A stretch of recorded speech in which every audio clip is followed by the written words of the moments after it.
পাগলি কোথাকার। হ্যাঁ বাবা, ও একটা শখের পাগলি। কিন্তু কিন্তু বাবা, আপনার বন্ধুর কবলে পড়ে আমি বুঝি সত্যি সত্যি পাগল হয়ে যাব। কেন কেন? দিদি তোমায় কি এমন বলেছে? 1 মাস ট্রেনিং শেষে আমাকে মাদক দ্রব্যের গাড়ি পার করতে হবে। প্রয়োজন হলে 2-4টে খুনও করতে হতে পারে। তুমি কি বলছো? এই তো ভালো কথা নয়। হ্যাঁ বাবা, আমি সব ভালো মন্দের বাইরে আমার দায়িত্ব শুধু যন্ত্রের মতো কাজ করে যাওয়া। তাই নাকি?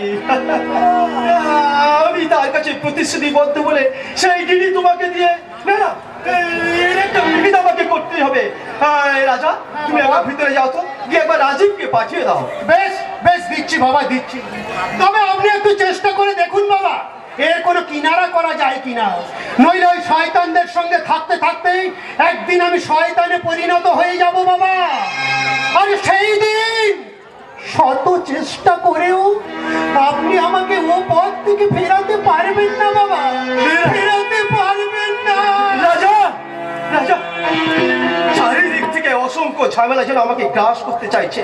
একদিকে রাজা আর দিদি, অন্যদিকে বিভিন্ন কারখানার অশান্তির পরিবেশ। সাধারণ মানুষের তো দুর্দশা সীমা নেই, আরে আদর্শবাদী মানুষের অনেক অনেক জ্বালা। সেই জ্বালা কি আপনার এই উপযুক্ত ছেলেরা মেটাতে পারবে না বাবা? নিশ্চয়ই পারবে। বাবা শোনো রাজীব, আজ রাতের ফ্লাইটে তুমি দিল্লি চলে যাবে। সেখান থেকে শ্রমিক সন্তোষ মিটিয়ে মুম্বাইয়ের লো কোয়ালিটি মালের ফায়সালা করে তুমি 7 দিনের মধ্যে বাড়িতে ফিরে আসবে। কিন্তু বাবা, আগামীকাল তো আমার বৌমাকে নিয়ে শ্বশুর বাড়ি যাওয়ার কথা।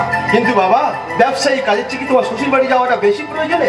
না, তা বলছি না, তবে আপনার বৌমা আশা করেছিল। তার সে আশা পূর্ণ থাকবে না রাজীব। তুমি তো 7 দিনের মধ্যে ফিরে আসছো, আর ফিরে এসেই না শ্বশুর বাড়ি যাবে। ঠিক আছে বাবা, আপনি নিশ্চিন্ত থাকুন, 7 দিনের মধ্যে সমস্ত ঝামেলা মিটিয়েই আমি ফিরে আসবো। হ্যাঁ শোনো রাজীব, তোমার মনে যদি কোনো কিন্তু থাকে। আপনি কি বলছেন বাবা? শ্বশুর বাড়ি যাওয়ার জন্য ব্যবসার কাছে কিন্তু করবো আমি? আপনি ভাবতে পারলেন রাজীব? হ্যাঁ বাবা, ব্যবসা টাকা পয়সা থাকলেই তবেই শ্বশুর বাড়ি কদর, নইলে অতি আদরের জামাইও শ্বশুর বাড়িতে অনাদৃত হয়ে যায়। তাই আমার কাছে সবকিছুর ঊর্ধ্বে আগে আমার কাজ, তারপর শ্বশুর বাড়ি। আসছি বাবা, আসছি। তাহলে আমি জানি রাজীব। আর সেই জন্যই তো তোমার মতো সুপুত্রের হাতে এই গুরু দায়িত্ব অর্পণ করে আমি গরিব নিরন্ন অসহায় মানুষের সেবায় আত্মনিয়োগ করতে পারি। বাবা, এই নিন আপনার চা। এসো বৌমা, এসো। এই মাত্র আমি তোমার কথাই ভাবছিলাম। কেন বাবা, আমার কথা ভাবছিলেন? তোমার মতো লক্ষ্মী কি কখনো? বাবা, আমি কি কোনো অন্যায় করে ফেলেছি বাবা? না না না না বৌমা, তোমার মতো লক্ষ্মী কি কখনো অন্যায় করতে পারে? বরং আমি তোমার কাছে অন্যায় করেছি। কি বলছেন বাবা আপনি? হ্যাঁ বৌমা, কাল তোমার বাপের বাড়ি যাওয়া স্থগিত রেখে আজ রাতের ফ্লাইটে আমি রাজীবকে দিল্লি পাঠিয়ে দিচ্ছি। এতে অন্যায় কি আছে বাবা? বাবা, আত্মীয়ের বাড়ি যাওয়াটা নিশ্চয়ই কাজের চেয়ে আগে নয়। হ্যাঁ আমি জানতাম বৌমা, তোমার মুখে ঠিক এমন উত্তরই পাবো। যাক শোনো বৌমা, আর রাজীব ফিরে না আসা পর্যন্ত তুমি একটু এদিক ওদিক ঘুরে বেরিয়ে কাটিয়ে দিও। বাবা, আমি বাড়ির কাজ নিয়ে বেশ আছি। তা বললে কি হয় বৌমা? তোমার জীবনে তো শখ সাধ বলে কিছু আছে নাকি? হ্যাঁ, তুমি ইচ্ছা করলে আমার এই বন্ধু হোটেল উর্বশীতে একটু বেরিয়ে আসতে পারো। কি বলছেন বাবা? আমি বাড়ির বউ হয়ে হোটেলে? তাতে কি হয়েছে? এখন তো সব বাড়ির মেয়ে ওরা হোটেলে বেড়াতে যাচ্ছে, তুমি না হয় এরিনাকে সঙ্গে নেই। ঠাকুরজি আমার সঙ্গে কোথাও যাবে না বাবা। তাতে কি হয়েছে বৌদিমণি? দিদিমণি তোমার সেখানে সঙ্গে নিয়ে না যায়, আমি তোমার সেখানে পৌঁছে দেবো। কি তুমি? বিপদ তরণ স্যার, যে কোনো বিপদে বৌদিনীকে আমি পুলিশ তাড়ন করবো, মানে বিপদ থেকে উদ্ধার করবো। এদেশের পুলিশ তো বিপদের 7 ঘন্টা পরে ঘটনাস্থলে পৌঁছয়, তা তুমি কি তাদের মতো? তাদের কোনো দোষ নাই স্যার, আমরাই তো ঘুষ দিয়ে দিয়ে তাদের দায়িত্ব কর্তব্যের গলায় ছুরি বসিয়েছি। তাই তো অপেক্ষা করে দেখে যে কোথাও থেকে কোনো ঘুষ আসছে কিনা। কিন্তু আমি তো ঘুষখোর নই স্যার। বাবা, আমি ভেতরে যাচ্ছি, আপনার ছেলের ব্যাগট্যাগুলো একটু গুছিয়ে দিন। ঠিক আছে। আপনি যাই বলুন স্যার, এই বৌদিমণি হচ্ছে আপনার সংসারের লক্ষ্মী প্রতিমা। এই বৌদিমণি আসার পর থেকে আপনার এত বারবারন্ত। নিশ্চয় নিশ্চয়। আরে আমার রাজীব তো আর তোর মতো গোমুখ নয় যে যাকে তাকে বিয়ে করার জন্য বিয়ে পাগল হয়ে ঘুরবে। এবার কিন্তু আপনি আমাকে ইনসাল্ট করলেন স্যার। জানেন প্রাইমারি স্কুলের রেকর্ড আজ পর্যন্ত কেউ ভাঙতে পারেনি। তাই নাকি? তা তোমার রেকর্ডটা কি? ধরুন প্রতি ক্লাসে 4-5 বছর করে একমাত্র আমিই থাকতাম। মাস্টার মশাইরা বিরক্ত হয়ে পাস করালে তবেই আমি অন্য ক্লাসে উঠতাম। বাহ, বেশ বেশ ইন্টারেস্টিং তো। তাহলে তোমার হাই স্কুলে ভর্তি আমার সুযোগ পেলাম কোথায় স্যার? মাস্টার মশাইরা বিরক্ত হয়ে যখন আমার ক্লাস 4 পাস করালেন তখন আমার বয়স মাত্র 22 বছর। 22 বছর? হ্যাঁ স্যার, আর বলছি কি সেই রেকর্ড কেউ ভাঙতে পারেনি। তাহলে তো তোমার নাম এবার গ্রিনসের বুকে উঠে যাবে। একটু ব্যবস্থা করে দিন না স্যার। আমার নামটা যদি গিনেসের বুকে ওঠে আমি আপনার পদাশ্রয়ে পড়ে থাকবো। সেই সঙ্গে বলে দেবেন আগে আমি হাই স্কুলে ভর্তি হইনি। হ্যাঁ, তা যাক, তোমার এখন রাগের কারণটা কি? আর বলবেন না স্যার, পথে ঘাটে অন্য ছাত্ররা আমাকে দেখতে পেলে দাদু বলে ডাকতো। আচ্ছা আপনিই বলুন স্যার, এতে কি আমার রাগ হয় না? তা যাক, এখন তো তোমার সে রাগ পড়ে গেছে। এবার যাও, সারা নিমতলা বস্তিটা ঘুরে এসে তুমি আমায় রিপোর্ট দেবে। তোমার কথা মতো আমি একটু দুদিনের জন্য গ্রামের দিকে ঘুরতে যাব। যাও, তুমি তোমার দায়িত্ব পালন করো। নিশ্চয়ই পালন করব স্যার, নিশ্চয়ই পালন করব। তাড়াতাড়ি একটা বিড়ি ধরিয়ে নি। সারা বিড়ি না খোলে আমার আবার বুদ্ধি খোলে না।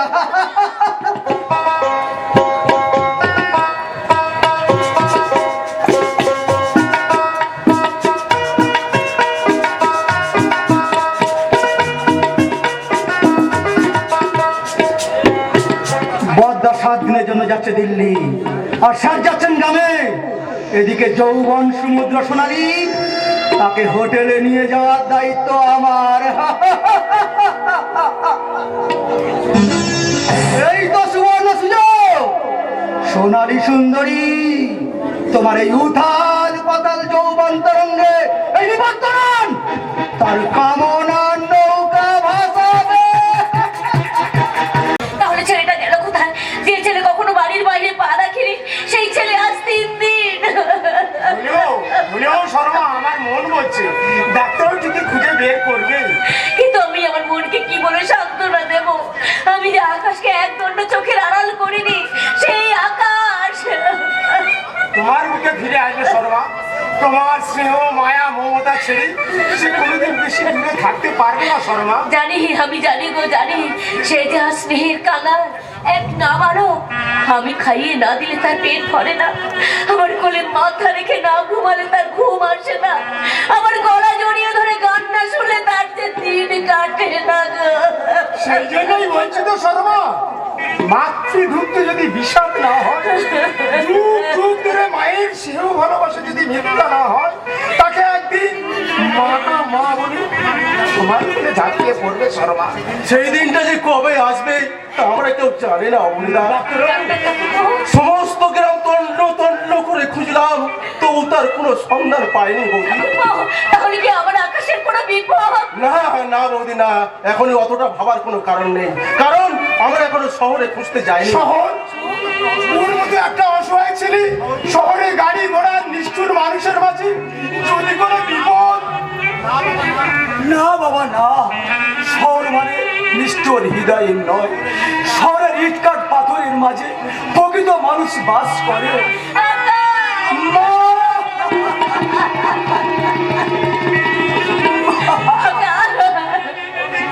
এই 3 দিন তুই কোথায় ছিলিস বাবা, কোথায় ছিলিস? শহরে গিয়েছিলাম মা, সেখানে ওই দাদাদের কাছে।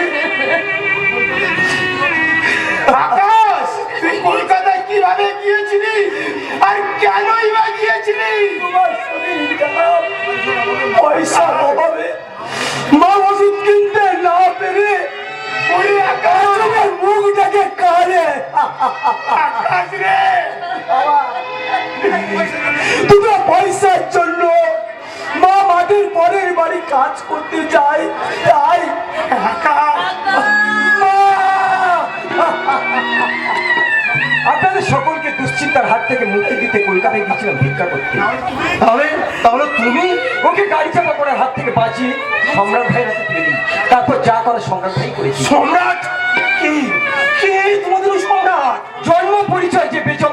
কর্মে ভিখারি, ছোটবেলা আস্থা করে কুকুর বিড়ালের সঙ্গে খাবার ভাগ করে খেয়ে যে সম্রাট বড় হয়েছে, সেই সম্রাট মেসমশাই ওষুধ আর পথ চলার জন্য 5,000 টাকা পাঠিয়েছে। এই নিন ধরুন। না না বাবা, তার এত কষ্টে ভিক্ষের পয়সা আমরা। ভালো কাজেই তো লাগছে মা, ধরুন। মা, তুমি আমাকে মা বলে ডাকলে বাবা? হ্যাঁ মা, জন্মের পর থেকে কাউকে মা বলে ডাকার সৌভাগ্য আমার হয়নি, তাই তো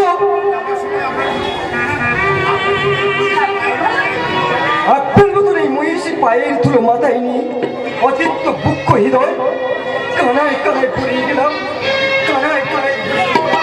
দাঁড়াও, তোমার নাম? বাদশা আলী খান। তোমার বাবার নাম? আমজাদ আলী খান। আমজাদ আলী। তুমি আমার কাছে একটু এসো তো বাবা। দেখি তোমার বাবাটা দেখি। সেই তিলের দাগ, তবে কি? আপনি কি হলো ডাক্তারবাবু, আপনি আমাকে এইভাবে দেখছেন কেন? তোমার বাবা এখন বেঁচে আছেন? না, শুনেছি এক শয়তান হাতে খুন হয়েছে, তাই আমাকে মানুষ করেছে আমার বড় ভাইজান আজাদ আলী খান। তোমার ঠিকানাটা আমার দিয়ে যাও তো বাবা, আমি তোমার দাদার সঙ্গে। কেন ডাক্তারবাবু, আমি কি কোনো অন্যায় করে ফেলেছি? না না বাচ্চা না, তোমার মতো ছেলেরা কোনো অন্যায় করতে পারে না। আমি আমার অন্যায়ের পাপের প্রায়শ্চিত্তর পথ খুঁজছি। যাক যাক, সে কথা যাক, তোমার ঠিকানাটা বলো। 13 মুচিকাটা লেন, কলকাতা। হ্যাঁ ঠিক আছে, তুমি এবার এসো, বাকি কাজটা আমি নিজেই করে নিতে পারবো। তবে আপনি কি করবেন আমি জানি না, তবে আপনার মতন মানুষ রূপী কলির ভগবান আমার বিষয়ে যে আগ্রহী, এটা জেনে আমি খুশি মনে চললাম। আসি ডাক্তারবাবু। বাবা, মা, আকাশ ভাই, আজ আমি আসছি। আলবিদা, আলবিদা, আলবিদা। মা, মা, ওর ওই মায়াবী মা কণ্ঠের ডাকে আমার সারা দেহ মন জুড়িয়ে গেল। আমার মনে হচ্ছে ও যেন কতদিনের চেনা জানা আমার আপনজন। বলতে পারে শোনা, ও আমার পূর্বের জন্মের সন্তান ছিল কিনা? পূর্ণ জন্মের নয়, ওরা পূর্ব জন্মের নয়, হয়তো এই জন্মেরই সন্তান। ঠাকুরপো, এসব তুমি কি বলছো ঠাকুরপো? না মানে, আমরা যে 5টি সন্তান মারা গেছে, তার মধ্যে কেউ পূর্ণ জন্মে বাচ্চা হয়ে তো জন্মাতে পারে। জানো মা, তাই বলো? হ্যাঁ, আমি তো ভাবলাম। জানো মা, ওই সম্রাট না আর বাদশা ভাই বলতে দুজনে ঠিকই দু রকম। আর বাদশা ভাই বাবা মা বলতে অজ্ঞান, আর সম্রাট দা বাবা মার ঘরে সহ্য করতে পারে না। কেন? ওর বাবা মা নাকি ওকে বেজন্মা আটকা দিয়েছে। আচ্ছা আচ্ছা বাবা, আচ্ছা ঠিক আছে ঠিক আছে, তোমার কথা পরে সব শুনবো। বৌদি, তুমি ওকে নিয়ে ভিতরে যাও। 3 দিন ধরে যা ধর্ম সহ্য করেছো। না কাকু না, আমি 3 দিন ওই সম্রাট দা আমার বাবা মার মতো আমাকে বুক দিয়ে আগলে রেখেছে।